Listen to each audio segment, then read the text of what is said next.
Hello, everyone. My name is Yoav Waxman, and I'm a professor of economics in the World College of Business at Coastal Carolina University. And today we'll cover lesson 6 in Econ 202 or microeconomics, and this is going to be about strategic competition. You may remember from previous lesson that there are four market structures.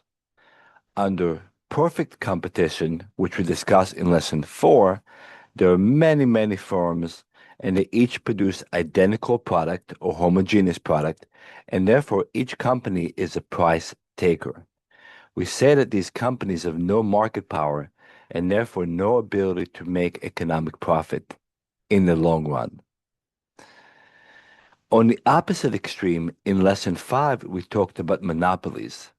A monopoly is a market structure where one company controls 60% or more of the market by revenue. It has significant amount of market power and is able to manipulate prices by controlling quantity. Monopolies create a lot of deadweight loss, which is a loss in consumer and producer welfare. In this lesson 6, we're going to talk about the two other market structure in which there is competition, but no one company controls the market. We're going to discuss the idea of oligopolies. So oligopolies are market structure where 2 to 4 companies control the majority of the market. So they have 60% or more of the market by market concentration. And we're going to talk about the idea of monopolistic competition, in which there are multiple firms, but they're able to differentiate their product and they market to consumers in order to try to help develop customer loyalty. So on the top left, you have the example of Pepsi and Coca-Cola. These are two fierce competitors that control the market for soft drinks. There's a misconception that if you have an oligopoly and there are only a couple of companies in the market, there will not be competition. Well, this is true in some cases, specifically if those companies are able to collaborate, which we'll discuss later. But even two competitors can be fierce competitors, as is the case with Pepsi and Coca-Cola, and they can keep prices low and consumer surplus high. On the top right, you have a picture with some of the luxury clothing brands. While there are multiple brands, and this is not an oligopoly, it's rather monopolistic competition, each one of these brands, like Christian Dior or Louis Vuitton, are able to differentiate their product, create what we call brand loyalty, and also make profit. So we'll discuss focus on these two market structure where there is incentive to strategically interact with the other companies in the market by doing things like marketing, but also what we call yield management, which is various practices to try to maximize revenue. Let's dive in. In this presentation, we're going to explore strategic competition among firms. So again, we're looking at markets where there are multiple companies operating in the market, and these companies are producing differentiated products and therefore have some control over price. As a reminder, if we look at the bottom right, we see the 4 type of market structure. The most competitive structure is perfect competition. It's a structure where there are many companies and they produce a homogeneous product like potato farmers. No potato farmer has any control over the price, therefore they're all price takers. Under monopolistic competition, there are many companies. Some are small, some big, but there aren't a group of company or one company that controls the market. The difference is that these companies can differentiate their product. They're producing different things, and consumers recognize that. And therefore, the companies have the incentive to market their product and strategically interact with the other companies. Under oligopoly, you have 2 to 4 companies that control the market which means that combined they have 60% or more of the market by revenue, and they can produce either homogeneous product, which is the case, for example, with oil, or heterogeneous product, different product, is the case with Pepsi and Coke, but they have the incentive to collaborate in order to cut down quantity and increase prices. This collaboration is illegal, but it's very difficult to stop. And finally, we also have monopolies. Monopoly is a market structure where one company controls the entire market, or at least 60% or more of the market by revenue.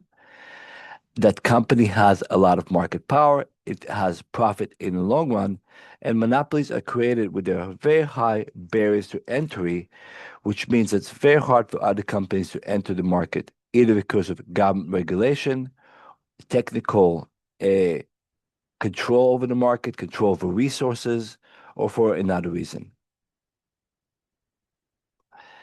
We're going to review incentives to collude, and we're going to look at what's called a prisoner dilemma when we're going to talk about oligopolies. And finally, we're going to explain the very interesting idea of yield management, including price discrimination, which most people think of as a negative concept, but actually it has the ability to increase consumer surplus, bundling, and two-tier prices. At the bottom left, we have another example of an oligopoly. There are multiple manufacturers of small airplanes, but if you look at the large commercial airplanes, there are really only two: Airbus, which is a European company, and Boeing, which is a US-based companies. So these are fierce competitor in a space for commercial aviation. Let's begin by defining what oligopolies are. An oligopoly occurs when 2 to 4 companies control 60% of the market or more by revenue. This idea is called market concentration. Market concentration is calculated by using the top firm's revenue share. So concentration equals the sum of the revenue of the top 4 companies over all the revenue in the market. Oligopolies arise when there are barriers to entries that are high but not impossible. In other words, it's very difficult and very costly to enter the market, but it's not prohibitive, as may be the case with a monopoly. Industries such as soft drinks, we talked about Pepsi and Coke before, planes, Boeing and Airbus, telecom, oil, and pharmaceutical show oligopoly characteristics. So at the bottom, we have 2 more examples of oligopoly.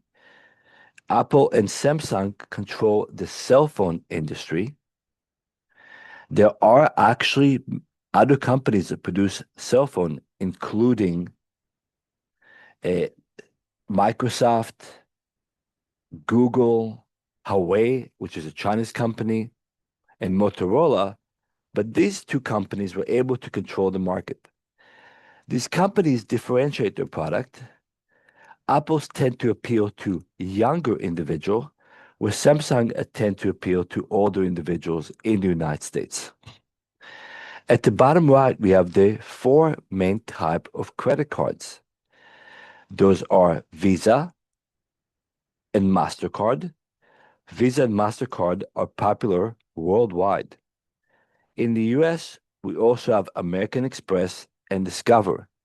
Those 2 cards are accepted in some places outside the United States, but they're not as widely accepted. The market is therefore an oligopoly with 4 companies controlling the market. Let's look at the idea of collaboration.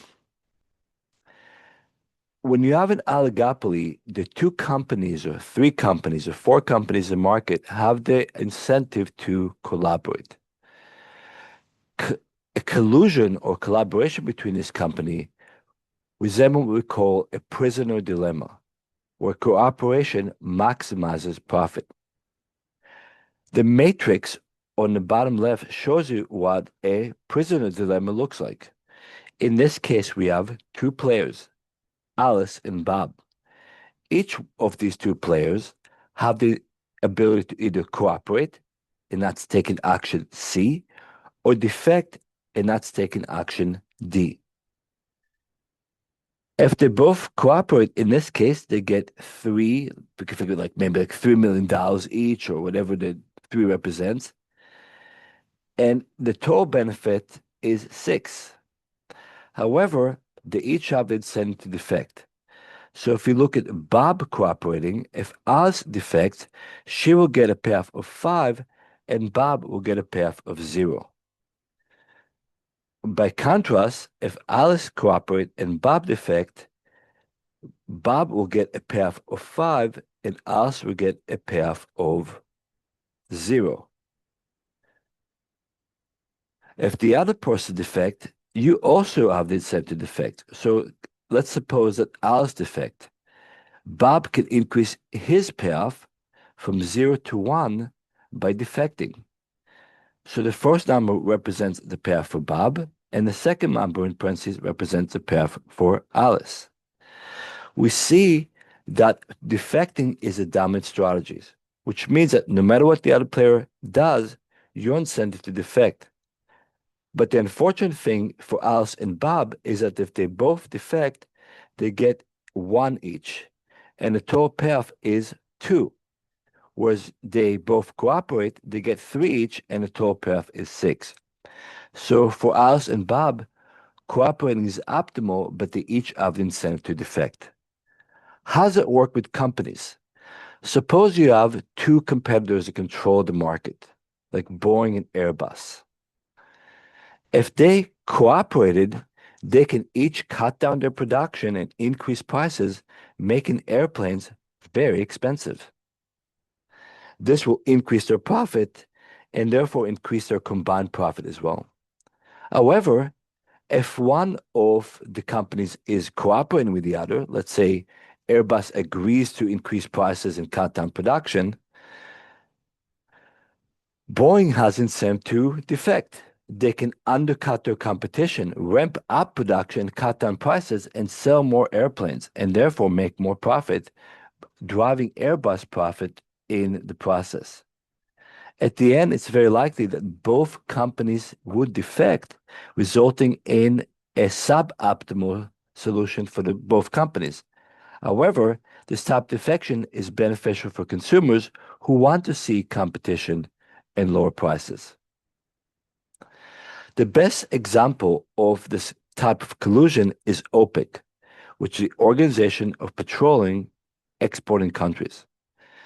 You can see from the map on the bottom right that this represents various countries around the world, including Venezuela, Algeria, Tunisia, Saudi Arabia, Iraq, Iran, Nigeria, and other countries. If all those countries get together and decide to cut down oil production, since oil is such an essential good, they can really increase their profit. And that's exactly what OPEC was able to do in the 1970s. In the 1970s, OPEC responded to the United States supporting Israel. As you can see from the map, there are multiple OPEC members who are Arabs.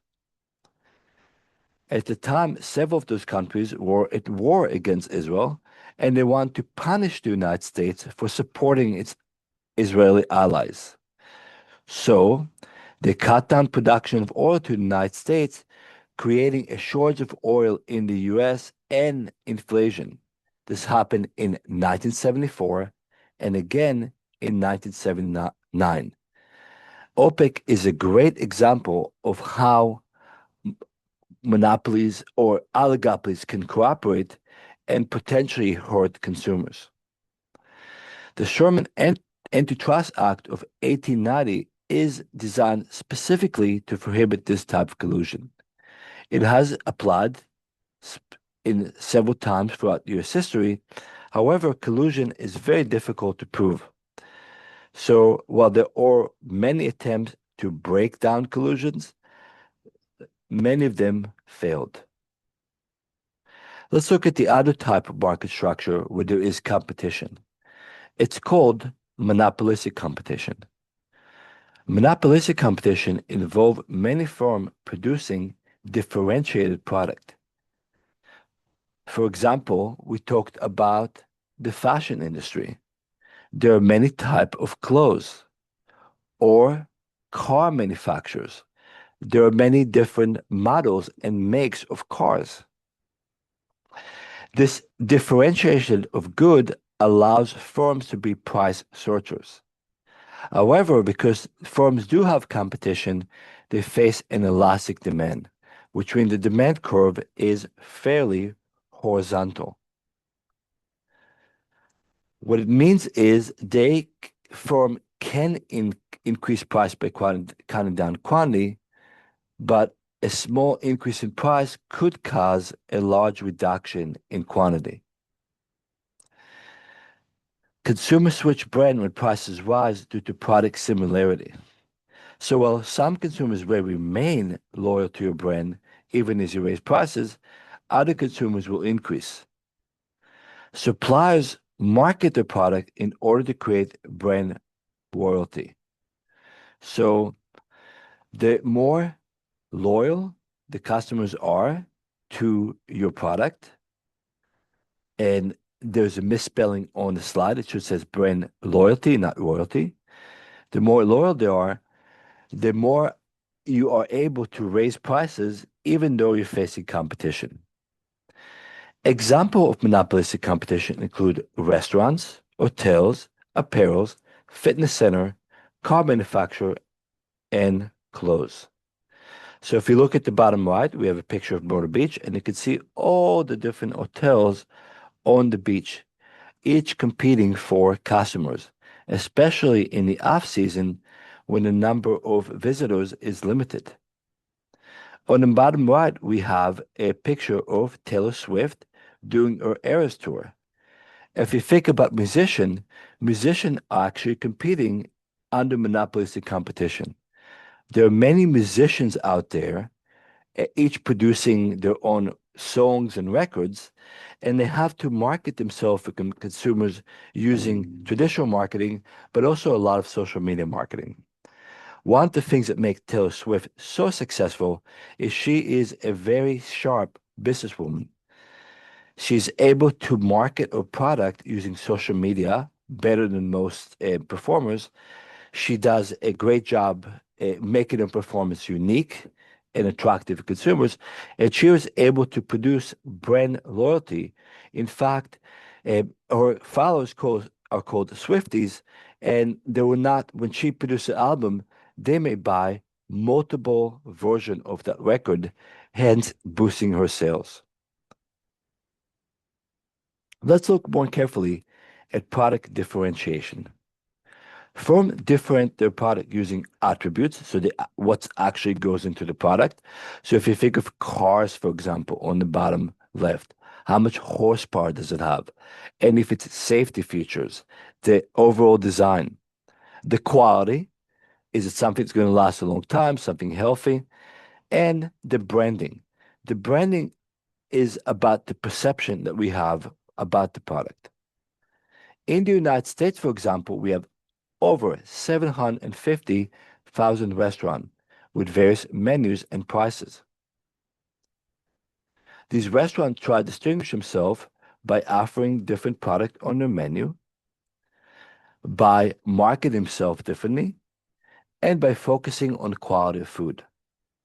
While some restaurants like McDonald's and Burger King are more focused on conformity, so having the same product in every restaurant, and low prices, other companies, other restaurants may focus on producing high quality food for a high price and attracting high-end companies that want to have an experience of sitting down in a nice restaurant. Differentiation increases perceived value and reduces price sensitivity. It makes the demand for the product less elastic, which means less horizontal. So take the example of cornflakes. If you can have an endorsement from Michael Phelps, arguably the greatest Olympian of all time, then people might perceive your product differently. And even if your cornflakes are more expensive than other cereal, they might stick with your product. Therefore, marketers use packaging, which is the overall appearance of the product, and endorsement from people like Michael Phelps, uh, athletes, musicians, and other celebrities regularly endorse product, and social media to try to differentiate their product. And they're constantly looking for different innovation. In other words, have something nobody else has or few other companies has in order to gain competitive advantage.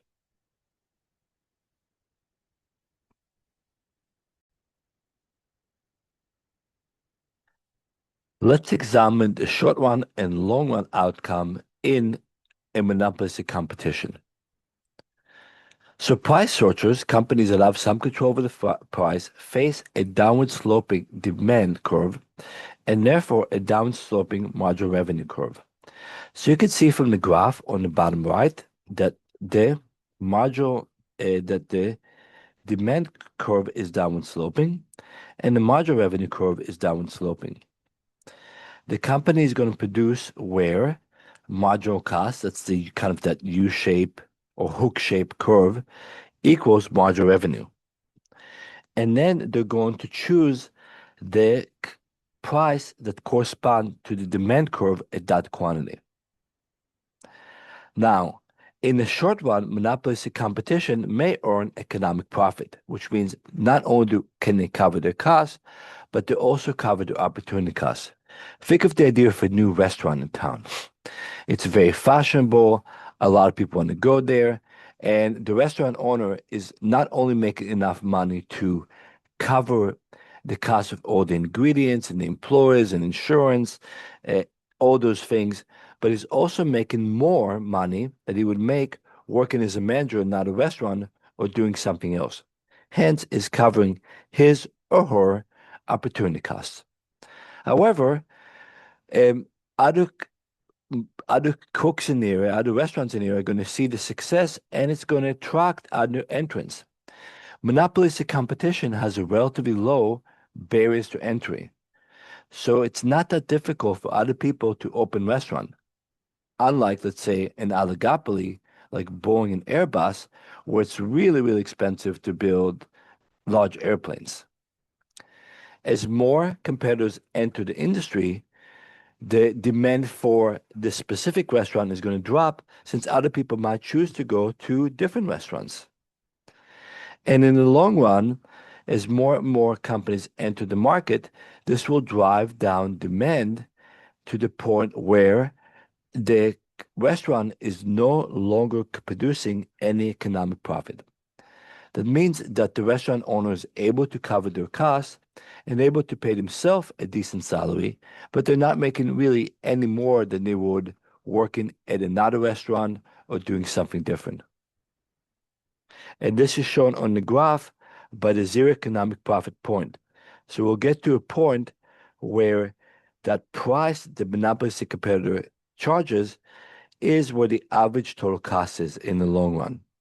And that means that if on average they're charging $20 a meal, it costs them $20 a meal to produce uh, that meal, and that includes also the worker salaries and all the other fixed expenses.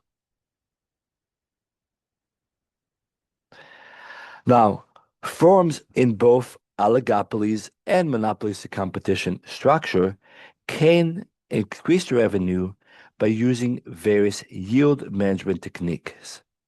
Yield management are techniques used to maximize revenue. And the most common technique is price discrimination. Price discrimination occurs when you charge different client different prices. First degree price discrimination charges each customer their maximum willingness to pay or at least attempt to do so. This is typically done when there's negotiation over the price. Think about a realtor selling houses. When you sell a house, you have the incentive to sell the house for the highest price possible. And you're trying to find the point that the consumers is willing to pay. Each customer comes in and try to negotiate for the lowest price possible.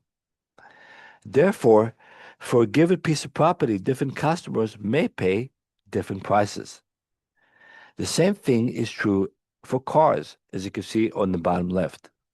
If you're dealing with a typical car dealer, the car dealer will have a relatively high sticker price. That's the price that's posted on the car.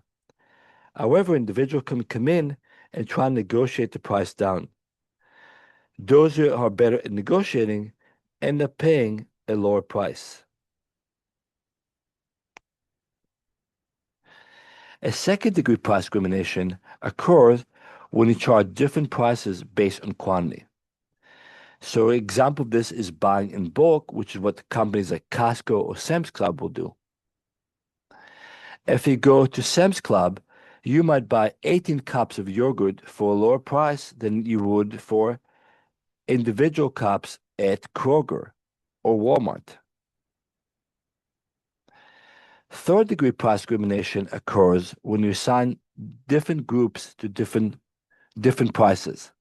So a good example of this would be senior discounts and student discount. Look at the example on the bottom right. Target is offering 20% off for college students. Now, this may seem that Target is really caring about students, but the reality is that what they know is that students don't have as much discretionary income and therefore are not able to pay as much. And the same thing is true of seniors who are no longer working and are using their retirement income. They have limited income. The idea behind third degree price discrimination is try to distinguish between groups that have a high willingness to pay and the groups that have low willingness to pay. Take the example of visitors and local. When you're in a tourist destination, locals are not willing to pay as much for a tourist attraction like a water park because they live there and they can go there anytime they want. On the other hand, visitors are there on vacation. They might be there once every few years. They're willing to spend money and they're willing to pay a lot more for the same product. Therefore, many suppliers in tourist destinations offer local discount. Now, there are two ways to engage in third degree price discrimination. One way is to ask for an ID. For instance, for student discount, you can ask for a student ID. For seniors discount, you can look for a driver license and look at the individual's age. But you can also create self-selection. And that's the example of the early bird special. Think of the restaurant that offers a discount dinner between 4 and 6 p.m. Not many people eat dinner before 6 o'clock, but many senior citizens wake up early in the morning, go to sleep late at night, early in the evening, and eat dinner at 4 or 5. So it's a way for people to self-select. Of course, if you have the time, any young person can go to the restaurant at 5 o'clock and get the early bird special. But the early bird special is designed to separate those with high willingness to pay and low willingness to pay. So there's a self-selection process. Let's talk about two other yield management strategies, bundling and integration.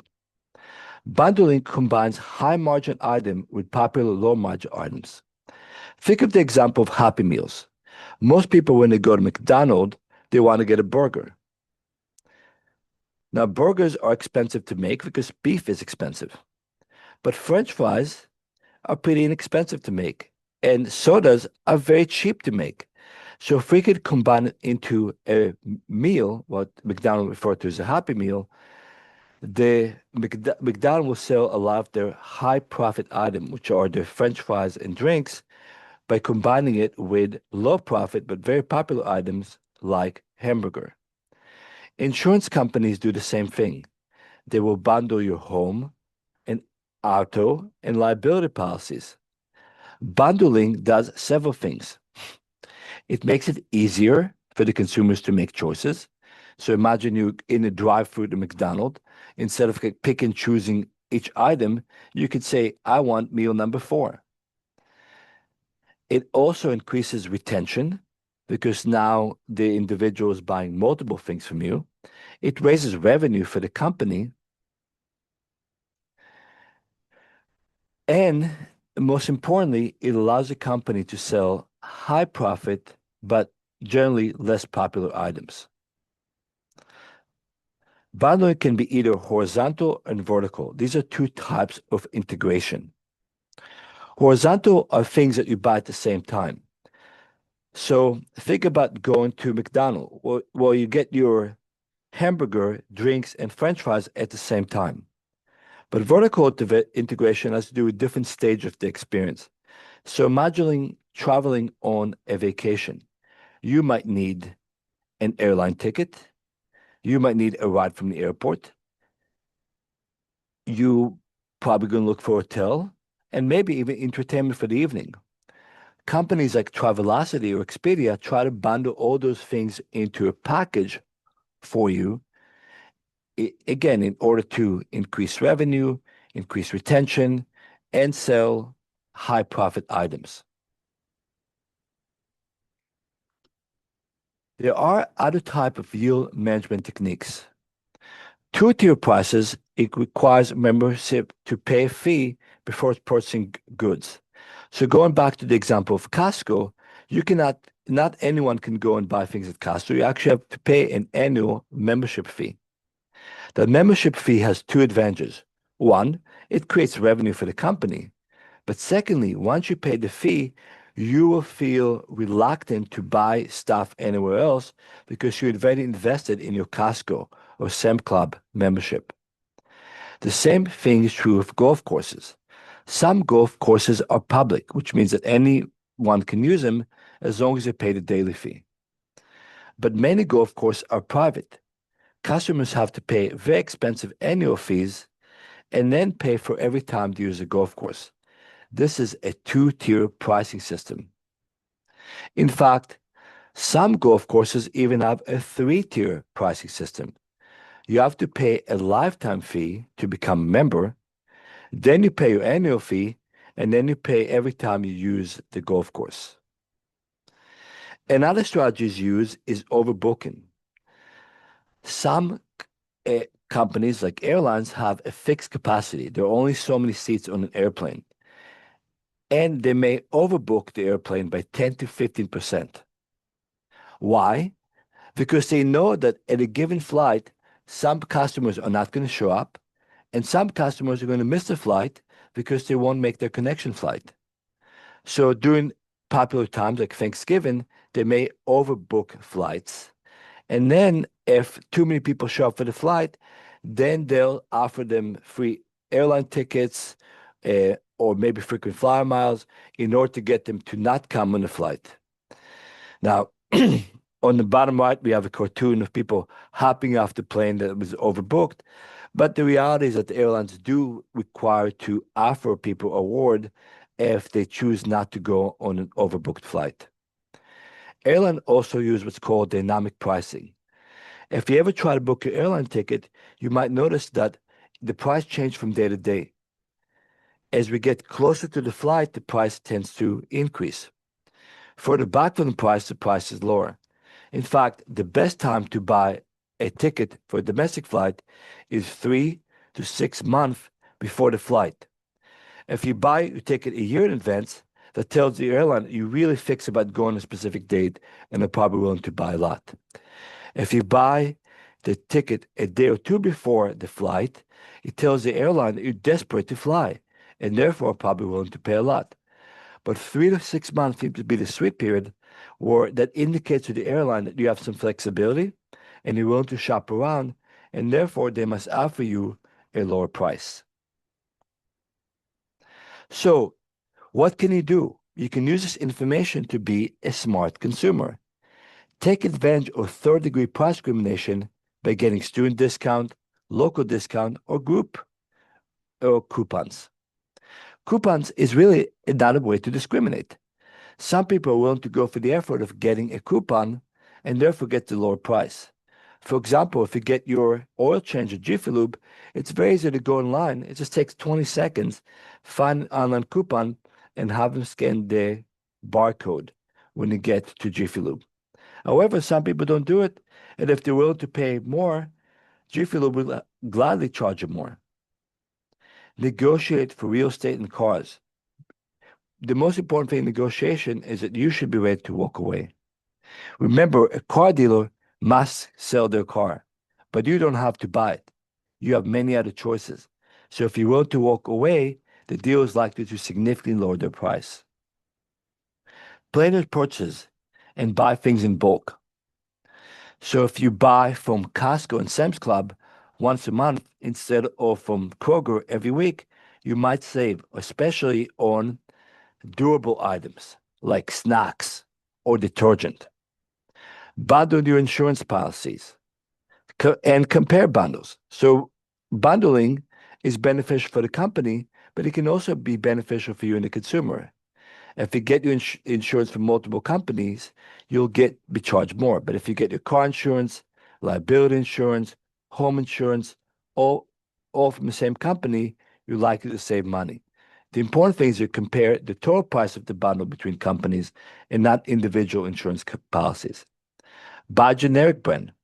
Generic brand is really another type of third-degree price discrimination. Look at the picture or the bottom right. These are two types of Oreo cookies.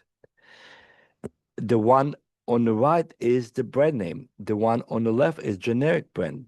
What a lot of people don't realize about generic brands is that they're not only similar to the original good, many times they're produced by the same company using the exact same ingredients. And the reason the companies do it is because they want to reach both market segments. They want to reach those consumers who are brand sensitive and are willing to pay more, and they want to reach the consumers who are price sensitive and are not willing to pay as much. So in summary, oligopolies have a strong incentive to collude, but face legal and strategic barriers for doing so, because each company has incentive to defect from the collusion, and collusion is illegal. Monopolistic competition is a market where there are multiple firms that are able to differentiate their product.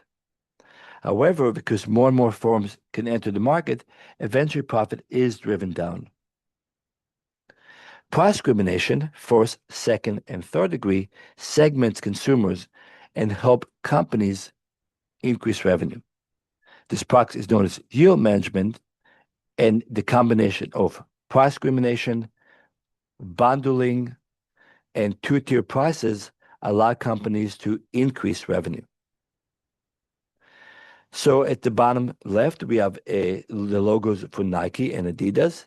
They operate in oligopoly market. And on the bottom right, we have Walmart and Sam's Club.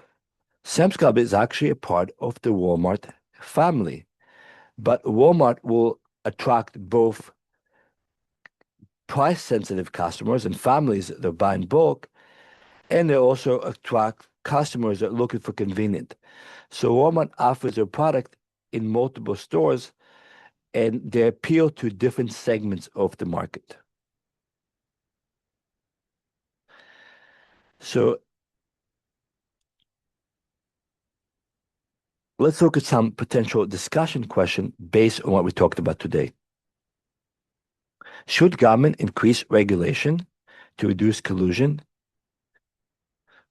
in oligopolies? Is price discrimination fair to consumer, or does it exploit differences in willingness to pay? So should we allow price discrimination? Should we allow student discount and senior discount? Is it a good thing or a bad thing? Somebody always pays more. Does product differentiation benefit consumer, or does it create unnecessary variety? So maybe we have too many products out there, and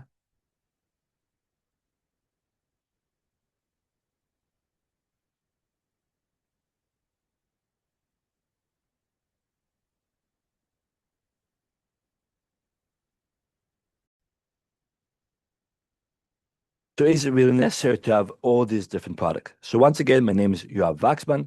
This has been another lesson of microeconomics. I hope you enjoyed it and found it educational, and I wish you a wonderful day.